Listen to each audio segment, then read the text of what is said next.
Hey y'all, and welcome back to our channel.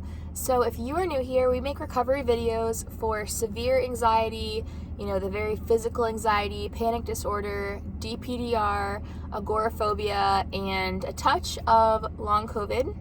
So if that interests you, please subscribe and follow along. So what I want to talk about today is kind of just a little bit of a catch-up video. I've been off YouTube for the last couple of weeks. I was traveling and then I ended up getting sick with COVID again, so I'm back. I've got a list on my phone of kind of the upcoming videos and I wanted to talk to you about those. And then the topic today is going to be 40 days of exposure. It's something that I personally am doing, and just to kind of tell you what it looks like and why I'm doing it. So what's coming up within the next week or two is going to be a long video on death anxiety, eternity anxiety, deep fears of existence. So that's going to be a really good one. It's going to be a longer one, like a podcast kind of style video. And then the other long one that's coming up is going to be, actually a few long ones coming up. The other one's going to be getting pregnant and giving birth during the anxiety cycle. I'm going to talk all about it, my pregnancy experience, my birth experience, my postpartum experience, and just give you like all the details. So that's coming up. And the other long video coming up is going to be the support person video. So my husband, BG, and I are going to make a video basically talking to, your spouses, your partners, your parents, whoever it is that's your support person throughout all of this. And kind of just explaining, from my husband's perspective, who does not deal with, anxiety, what it looks like for him, how to help, how not to help, what's going on, all that kind of stuff. That's going to be another great video. And then a few others coming up, like COVID and long COVID anxiety, how long it took me to recover. I've got basically like so many things in the future. So again, if you're new and this sounds interesting to you, please subscribe. Please check the description of this video because I have our private Facebook group. Definitely a great group to join. It's not one of the very typical toxic groups. It's going to be more of a place to learn than it is going to be a place to like vent, So, all right, all of that aside, the topic for today is going to be 40 days of exposure, what that looks like for me and what that can look like for you. So if you have not already, watch my long recovery story video.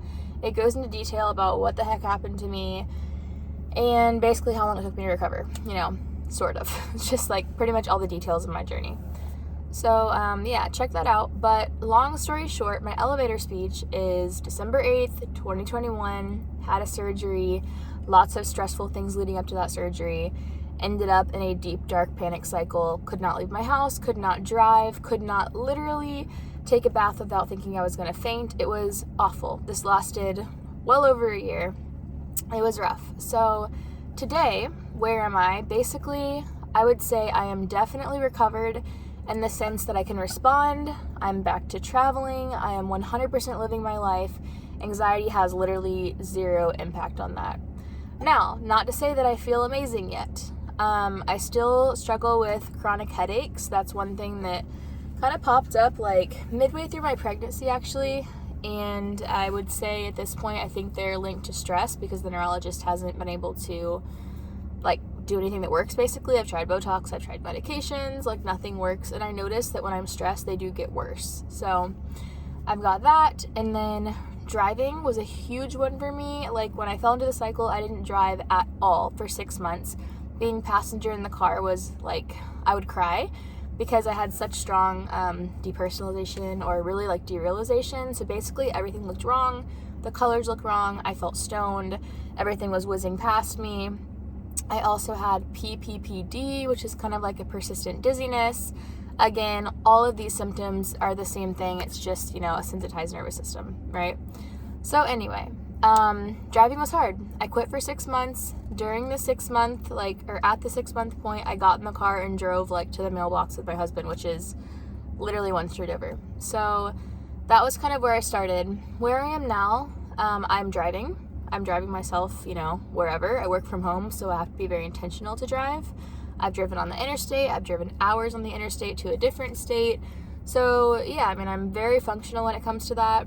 However, specifically driving at night on dark roads, I notice this. Like my shoulders are up here. I'm kind of like, the whole drive. So obviously, like, my brain is still telling me, hey, it's not safe to do this. Hey, listen to me. Anxiety. So I decided, I'm about to go on a trip here in the end of October to Portugal. I'm in America. I'm in Florida. And we're going to go to Portugal, and then we're going to hop on a cruise ship and go on a cruise for 2 weeks through, like, Italy, France, Spain. Super excited. And I'm feeling very motivated to potentially see if this 40-day exposure just kind of kicks some of this stuff in the butt that's been going on and lingering.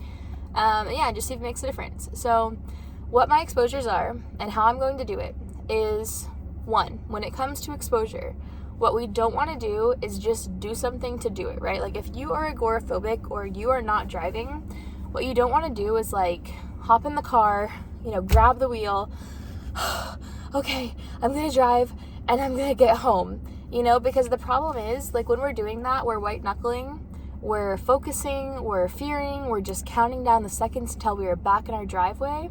And what that does is it tells our brain, who's already sending us these signals that we're not safe, that like, yes, we're not safe. She has to get back home. See how she's acting?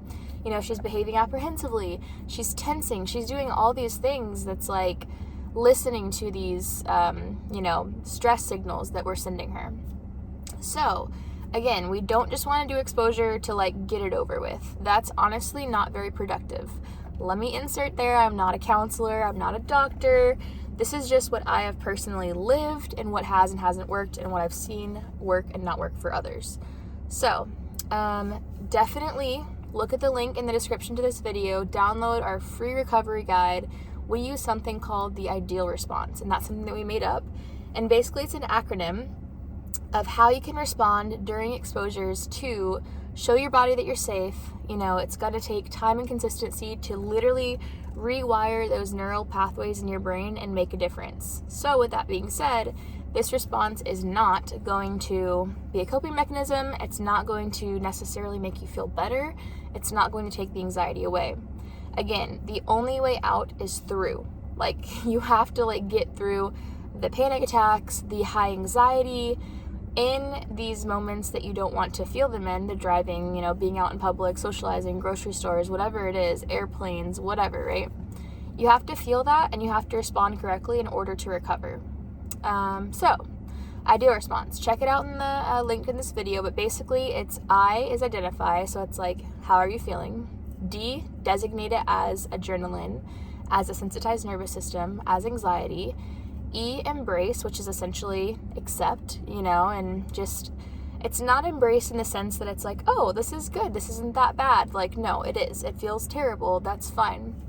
Embrace is like, okay, I'm on the path to recovery. I'm doing exposure because I have to show my brain that I am safe and that I can indeed drive, or I can indeed, go out, go to the store, travel, whatever it is, with these symptoms in tow, because these symptoms are not dangerous, right? Like, the only way out is through. It is what it is. At least I'm recovering, right? So that's an embrace. A, address the task at hand. Okay, back to driving. L, just kind of a blanket statement, live your life.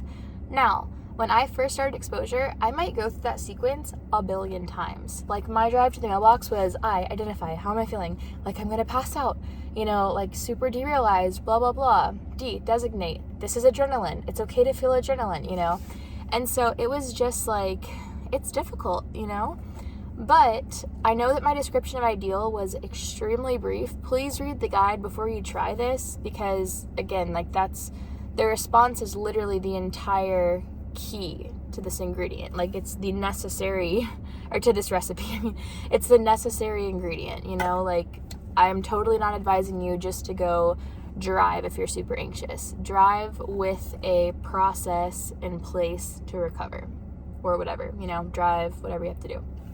So, back to my exposure. I have 2 things that I'm going to do on a daily basis for 40 days. Why 40 days? Because I like the number. It's a biblical number. It's what Jesus did in the Bible many times. So yeah, 40 days. Scientifically, it's also long enough to build a habit. So the 2 things that I'm doing, are, one, I'm going to exercise at a group fitness class every single day that they're open. So Monday through Saturday, I will be in a 1-hour fitness class. I'm going to drive myself there, and I'm going to raise my heart rate and, just like feel all the fitness feelings, right? In a group setting. So I'm going to do that 6 days a week. And then the other thing is I'm going to drive a specific road. Like if I leave my driveway and take a right, it's like a 10-minute drive. It's not far, but it is pitch black. And it's like one car is going this way, one car is going this way. It's one lane, it's a small lane. So it's not a road that I enjoyed driving even before the anxiety cycle. And now I'm like extra, ugh. So I'm going to drive that road every single day and at a certain time, so at night. So how do I plan these exposures? For me, I pick my 2 things. What I would advise is not picking a million things, because I did that and failed at first. I would be like, I'm gonna wake up and I'm gonna go outside for 5 minutes. And then I'm gonna go inside and I'm gonna drink my coconut water. And then I'm gonna journal for 5 minutes. And then I'm gonna meditate. And then I'm gonna do an online workout video. And then I'm gonna do this. And you know what happens? I do it maybe one day and never again. So it's much easier to pick one thing or 2 things, depending on where you're at, and just be consistent with those 1 or 2 things. I literally would not do more. I would just do 1 or 2 things. But yeah, be consistent and do them no matter how you feel. One of the biggest principles that helped me recover was literally living my life schedule-based and not symptom-based. And so when I plan these exposures, I will plan them at a certain time of day, and I will plan them, in advance. So like, for example, Sunday night is when I plan all my stuff in general, groceries, whatever. And so I'll say, workout Monday at 9 a.m., workout Tuesday at 7:45, Wednesday 9, Thursday, blah, blah, blah. And then I'm going to drive every night at 10 p.m. on whatever road, right? If 10 p.m. comes along, I have a migraine, I feel terrible, I feel extra bad, I feel anxious about the drive, my butt's getting in the car and it's driving because I planned it, and that's how I do my exposures. Another thing that I failed at in the past was basically waiting for the motivation, waiting to feel good enough to do things. Newsflash, you're never going to feel good enough to do anything when you're in the anxiety cycle. And when there are days of ease and things are not like level 10, that's fine. But these level 10 days, moments, hours, whatever it is, are the biggest opportunities to recover, because you have to feel that intense anxiety and respond properly in whatever environment that it is that you don't want to be in, because that's going to get you the biggest steps outside of your bubble. Like if you can respond and your symptoms are low and you're walking in your front yard, cool, right? But if you can respond, your symptoms are 10-10 and you're driving on the interstate, you'll always have that confidence to tell yourself, well, you know what? I was literally dripping sweat, having a panic attack on the interstate, and I did it, and I didn't crash, And so as you build your confidence, that's what's literally going to get you out of all of this and get you to recovery. So let me know in the comments what you want your exposure to be. And if you have any questions, let me know. I'm happy to help you brainstorm as well. And join our Facebook group. Download the recovery guide. Again, if you listen to all of this and don't download the guide, please don't follow any of my advice, because it's literally based on the guide and it's free. So let me know how it goes. Let me know your questions, and please subscribe. Please join our group, and I will talk to you soon.